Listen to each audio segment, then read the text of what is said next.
আসসালামু আলাইকুম। হেলদি একটি ইভিনিং অথবা ব্রেকফাস্টের রেসিপি নিয়ে আপনাদের সামনে আবারও হাজির হয়ে গেলাম।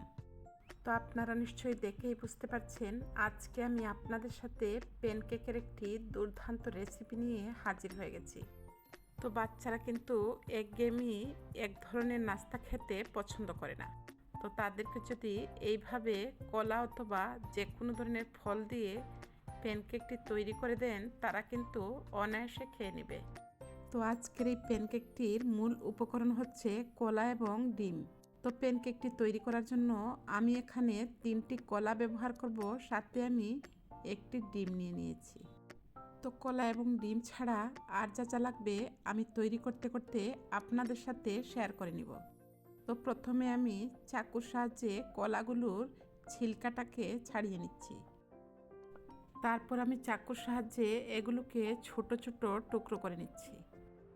তো আপনারা চাইলে কিন্তু হাত অথবা মেশারের সাহায্যে এগুলোকে ম্যাশ করে নিতে পারেন। তো কেটে নেওয়া কলার টুকরোগুলো আমি বাটিতে উঠিয়ে নিলাম। তারপর আমি রুম টেম্পারেচারে থাকা একটি ডিম অ্যাড করে দিলাম। সাথে আমি অ্যাড করে দিলাম 3 টেবিল চামচের মতো অল পারপাস ফ্লাওয়ার বা ময়দা। তো প্যানকেকটা সফট এবং ফ্লাপি করতে অ্যাড করে দিলাম 1 চা চামচ বেকিং পাউডার। আর মিষ্টি খাবারে লবণটা দিলে ভালো লাগে, সেজন্য 1 চিমটি লবণ এবং দিয়ে দিলাম 2 টেবিল চামচের মতো গুঁড়ো দুধ। তো আপনারা চাইলে এই ক্ষেত্রে হাফ কাপ লিকুইড দুধ এখানে ব্যবহার করতে পারেন। তো যেহেতু আমি গুঁড়ো দুধটা ব্যবহার করেছি, সাথে হাফ কাপ পানি দিয়ে দিলাম। তো হেলদি এই প্যানকেকটিকে হেলদি করতে আমি এখানে সুগার ফ্রি ব্যবহার করছি 1 প্যাকেট। তা আপনারা চাইলে চিনিটাও এখানে 2 চা চামচের মতো ব্যবহার করতে পারেন। তো প্যানকেকের ব্যাটারটা যাতে স্মুথ হয়, সেজন্য আমি ইলেকট্রিক হ্যান্ড ব্লেন্ডারের সাহায্যে স্মুথ একটি ব্যাটার তৈরি করে নিচ্ছি। এতে করে প্যানকেকটা খেতে কিন্তু ভালো লাগবে। আর যেহেতু আমি ব্যানানাটা ব্যবহার করেছি, সেজন্য আমি এখানে আলাদা কোনো ফ্লেভার অ্যাড করছি না। তো অনেকে কিন্তু ডিমের স্মেলটা পছন্দ করেন না, কিন্তু যেহেতু আমি ব্যানানাটা ব্যবহার করেছি, ডিমের যে একটা ব্যাড স্মেল আছে সেটি কিন্তু ব্যানানার ফ্লেভারে ঢাকা পড়বে। অ্যাড করে দিলাম 1 টেবিল চামচের মতো রিফাইন অয়েল। তো তেল বা অয়েলটাকে মিশানোর জন্য আমি আবারও বিটারের লো স্পিড দিয়ে 1 মিনিটের মতো বিট করে নিব, যাতে খুব ভালোভাবে তেলটা মিশে যায়। এবারে আমি চামচের সাহায্যে ব্যাটারের কনসিস্টেন্সিটা আপনাদেরকে দেখিয়ে দিলাম। ফাইনালি আমার প্যানকেকের জন্য ব্যাটারটা তৈরি হয়ে গেছে। তো প্যানকেকটা তৈরি করার জন্য আমি একটি ফ্রাইং প্যান বসিয়ে দিলাম এবং হাফ চা চামচের মতো তেল অ্যাড করে দিয়েছি। তারপর আমি তেলটাকে টিস্যু পেপারের সাহায্যে মুছে নিচ্ছি। আর অবশ্যই প্যানটাকে তেল দিয়ে খুব ভালোভাবে গ্রিজ করে নেবেন। এতে করে প্যানকেকটা কিন্তু খুব সহজেই প্যান থেকে উঠে আসবে। তো আমি একটি নির্দিষ্ট মাপের চামচ দিয়ে প্যানকেকের ব্যাটারটা অ্যাড করে দিলাম ফ্রাইং প্যানে। এতে করে সবগুলো প্যানকেকের সাইজ কিন্তু একই রকম হবে। তো আপনারা যে সাইজের প্যানকেক খেতে চান সেইভাবেই ব্যাটারটাকে অ্যাড করে দিবেন।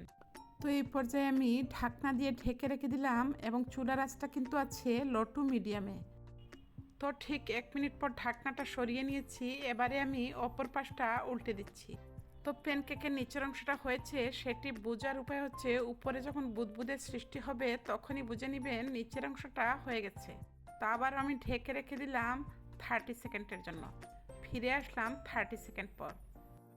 তো প্যানকেকগুলো কতটা সফট এবং তুলতুলে এবং কতটা ফ্লাপি হয়েছে আপনারা নিশ্চয়ই দেখেই বুঝতে পারছেন। আমি আরও 1 পেজ ভাজার জন্য আবারও হাফ চা চামচের মতো তেল দিয়ে তেলটাকে গ্রিস করে নিয়েছি। একই মাপের চামচ দিয়ে ব্যাটারটাকে অ্যাড করে দিচ্ছি। তো আবারও আমি 1 মিনিটের মতো মিডিয়াম টু লো হিটে এক পাশ হতে দিয়েছি। আর দেখুন উপরে কতটা বুদবুদের সৃষ্টি হয়েছে। তো আমি স্প্যাচুলার সাহায্যে অপর পাশটা উল্টে দিয়েছি।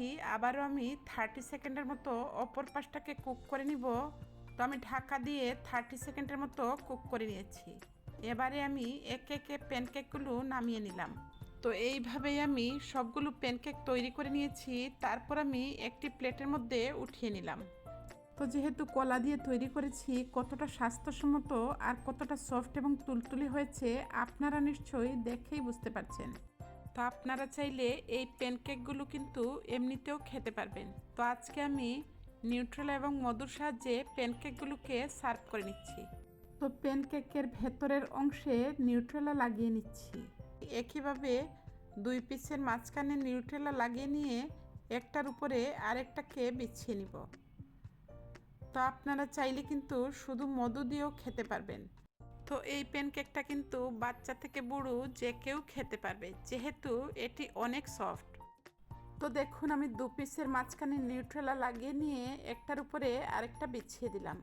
এবারে আমি খেয়ে রিভিউ দিচ্ছি খেতে কতটা টেস্টি হয়েছে।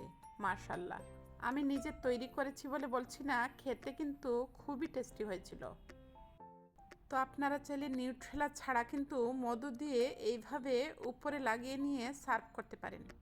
তো ভিউয়ার্সদের কাছে বরাবরের মতো রিকোয়েস্ট থাকবে, যদি রেসিপিটি ভালো লাগে অবশ্যই একটি লাইক দিবেন। আর যদি খুব বেশি ভালো লাগে, ইচ্ছে হলে ফ্রেন্ডস এবং ফ্যামিলির সাথে শেয়ার করতে পারেন। নেক্সট এপিসোড নিয়ে আবারও আপনাদের সামনে হাজির হয়ে যাব। ততক্ষণ পর্যন্ত আপনাদের সবার কাছ থেকে আজকের মতো বিদায় নিচ্ছি। আল্লাহ হাফেজ। আসসালামু আলাইকুম। আসসালামু আলাইকুম। লোভনীয় এবং হেলদি একটি আম ডালের রেসিপি নিয়ে আপনাদের সামনে আবারও হাজির হয়ে গেলাম। তো যেহেতু আমের সিজন এবং বাজারে কাঁচা আমটা অ্যাভেলেবল আছে, তো ভাবলাম আমার ভিউয়ার্সদের সাথে এই দুর্দান্ত স্বাদের আম ডালের রেসিপিটা শেয়ার করে ফেলি। আর এটি কিন্তু গরমের সময় খেতে খুব বেশি ভালো লাগে। তো আশা করছি যারা নতুন রাঁধুনি তাদের কাছে আমার আজকের এই আম ডালের রেসিপিটি খুব বেশি উপকারে আসবে। আর নিশ্চয়ই আমার আম ডালের কালারটা দেখে বুঝতে পারছেন কতটা টেস্টি হতে পারে। তাহলে চলুন কথা না বাড়িয়ে শুরু করা যাক। তো রেসিপিটির মূল ইনগ্রিডিয়েন্টস: 1 কাপ মসুর ডাল আমি নিয়েছি, সাথে নিয়েছি মাঝারি সাইজের একটি আম। তো ডালটাকে আমি প্রথমে ভিজিয়ে রাখছি 10 থেকে 15 মিনিটের জন্য। তো যেহেতু মসুরের ডাল, এটি কিন্তু সেদ্ধ হতে খুব একটা সময় লাগবে না। তো আমটাকেও আমি আমার পছন্দ মতো অফ স্ক্রিনে কেটে নিয়েছি। তো আপনারা আপনাদের পছন্দ মতো টুকরো করে নেবেন। এবং ডালটাকেও আমি অফ স্ক্রিনে ধুয়ে নিয়েছি। এবারে ডালটাকে চুলায় বসিয়ে দিব। তো আমি এখানে 1 কাপ ডালের জন্য 4 কাপ পানি দিয়ে দিলাম। তো ছোট সাইজের 4টি তেজপাতা দিয়ে দিলাম, সাথে দিয়ে দিচ্ছি 1 চা চামচ রসুন পেস্ট এবং দিয়ে দিচ্ছি হাফ কাপ পেঁয়াজ কুচি। তারপর আমি এতে অ্যাড করে দিচ্ছি 1 চা চামচ হলুদের গুঁড়া, মরিচের গুঁড়া দিয়ে দিচ্ছি 1 চা চামচের মতো, সাথে দিয়ে দিচ্ছি হাফ চা চামচ ধনিয়া গুঁড়া। তারপর আমি নেড়ে চেড়ে সব কিছুকে খুব ভালোভাবে মিশিয়ে নিচ্ছি। তো আমি চুলার আঁচটা মিডিয়ামে রেখেছি এবং ঢাকনা দিয়ে 10 থেকে 15 মিনিটের মতো জাল করে নিব, যতক্ষণ না পর্যন্ত ডালটা সেদ্ধ হয়। তো অফ স্ক্রিনে আমি 10 মিনিটের মাথায় চেক করে নিয়েছিলাম। তো এবারে ঠিক 15 মিনিট পর আমি ঢাকনাটা সরিয়ে নিয়েছি এবং ডালটা কিন্তু অলমোস্ট সেদ্ধ হয়ে গেছে। এবারে আমি ডাল গোটার যে ঘুটনি আছে সেটিকে আমি ধুয়ে নিয়ে খুব ভালোভাবে ঘুটে নিচ্ছি। তো ডালটা যেহেতু সেদ্ধ হয়েছে, এটিকে ভেঙে নিলে খেতে কিন্তু ভালো লাগে। তো আপনারা আস্তে আস্তে রাখতে চাইলে সেটিও করতে পারেন। তবে যেহেতু এটি লিকুইড বা পাতলা ডাল, সেজন্য এটিকে ভেঙে নিলে আমার কাছে ভালো লাগে।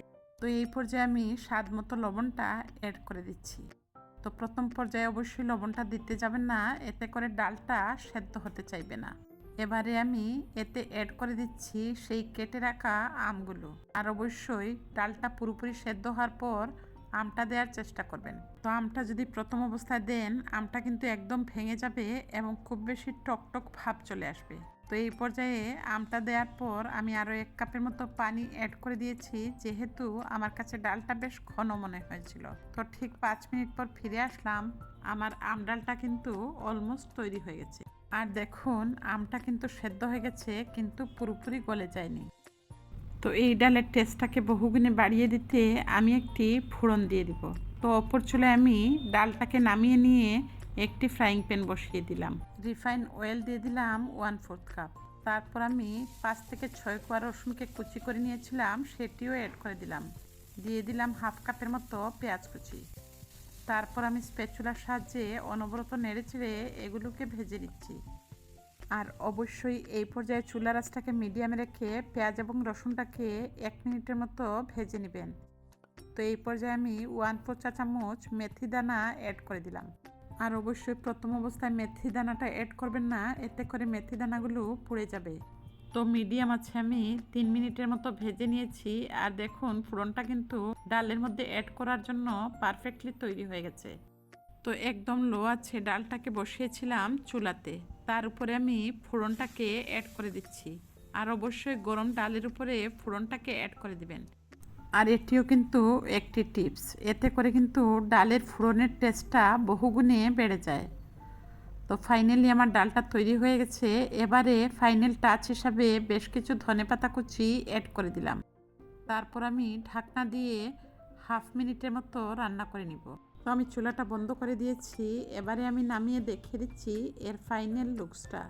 বিলিভ মি, এই আম ডালের সুঘ্রাণে কিন্তু ঘরময় ছড়িয়ে গেছে। এবারে আমি একটি সার্ভিং বলে সার্ভ করে নিচ্ছি। আর দেখে নিশ্চয়ই বুঝতে পারছেন আমার আজকের এই আম ডালটা কতটা পারফেক্ট এবং টেস্টি হতে পারে। তো ভিউয়ার্সদের কাছে বরাবরের মতো রিকোয়েস্ট থাকবে, যদি রেসিপিটি ভালো লাগে অবশ্যই একটি লাইক দিবেন। আর যদি এই চ্যানেলটি নতুন ভিজিট করে থাকেন, পাশে থাকা বেল বাটনটি বাজিয়ে দিবেন, যাতে যে কোনো রেসিপি দেওয়া মাত্র সবার আগে আপনার মোবাইলে পৌঁছে যায়। যদি রেসিপিটি আপনাদের খুব বেশি ভালো লাগে, ইচ্ছে হলে ফ্রেন্ডস এবং ফ্যামিলির সাথে শেয়ার করে অন্যকে দেখার সুযোগ করে দিতে পারেন। তো নেক্সট রেসিপি অথবা ব্লগ দেখার আমন্ত্রণ জানিয়ে আজকের মতো বিদায় নিচ্ছি। আল্লাহ হাফেজ, আসসালামু আলাইকুম।